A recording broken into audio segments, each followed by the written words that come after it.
Le hai viste ovunque, sui balconi, nei giardini, nei negozi, ma sai davvero cosa raccontano le teste di Moro? Dietro queste ceramiche colorate si nasconde una storia di passione, tradimento e vendetta. La leggenda narra di una giovane siciliana vissuta a Palermo durante la dominazione araba. Era bella e affascinante e trascorreva le sue giornate curando le piante del suo balcone. Un giorno, un moro, un affascinante straniero, si innamorò perdutamente di lei.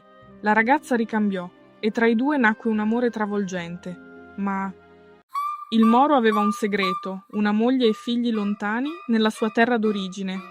Quando la giovane scoprì il tradimento, fu accecata dalla rabbia. Aspettò la notte, lo uccise nel sonno e ne tagliò la testa. Per non dimenticare il suo amore e il suo dolore, trasformò quella testa in un vaso, piantando al suo interno basilico profumato. I vicini, colpiti dalla bellezza di quel vaso insolito, iniziarono a farne delle copie. Così nacque una tradizione che dura ancora oggi. Le teste di Moro non sono solo oggetti decorativi, sono simboli di amore, gelosia e passione.